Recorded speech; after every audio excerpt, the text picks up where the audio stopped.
Section 3.4 is point slope form.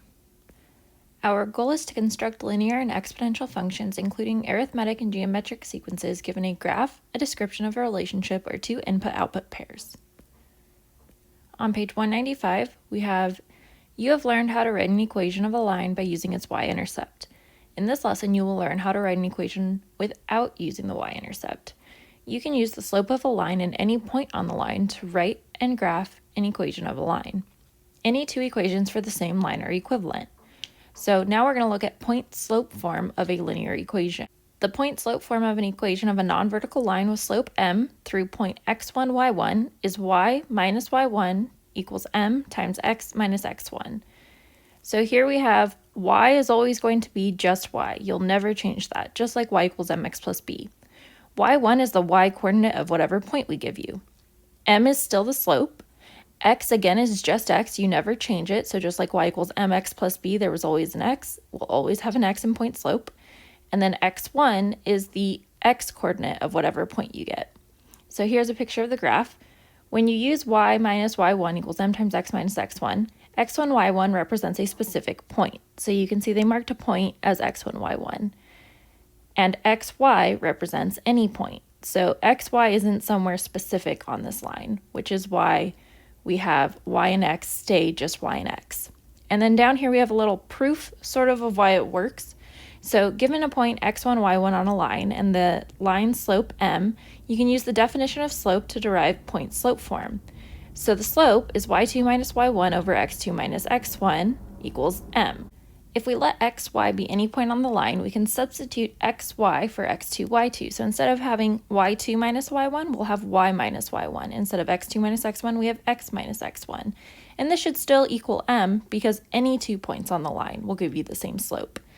So now we can multiply both sides by x minus x1. And if we have an x minus x1 on top, x minus x1 on the bottom, they will become a 1, and we're left with just the y minus y1. On the other side, when we multiply by x minus x1, we have just the m times x minus x1, and you can see that this now becomes point slope form. This bottom part right here, the why it works, isn't something I will ask you guys to recreate. This is just for those of you that are somewhat like me when I was in high school and always wanted to know where these formulas came from. Example 1 says a line passes through -3, 6, which is our point, and has a slope -5. What is the equation of the line? So it actually says what is an equation because we could use slope-intercept or we could use point-slope. They don't give us the y-intercept, but they do give us a point. So if you pay attention to what's given, it'll help you decide which format to use. So if we try to do y equals mx plus b, this information doesn't tell us what b is. We of course could figure it out by sketching a graph and seeing where it hits the y-axis. We could use this point and the slope to try and figure it out, but that's a lot of work. So if we just use the point-slope formula, because we have a point and a slope, we can plug it right in to the general form. So the point is x1, y1. I've gone ahead and highlighted that all in green. I tend to make my slopes all orange. Again, you guys don't need to use colors, but all we have to do now is plug the pieces into the right spots. So now we have y minus y1 is 6 equals m, the slope, -5, times x minus x1, which was -3. So notice I had to put the -3 in parentheses because we already had a minus. Now we're just going to simplify this. It doesn't make sense to leave this as x minus -3 because minus a negative becomes a positive. So our final answer becomes y minus 6 equals -5 times x plus 3. This next slide has all that work written out with some of the explanation.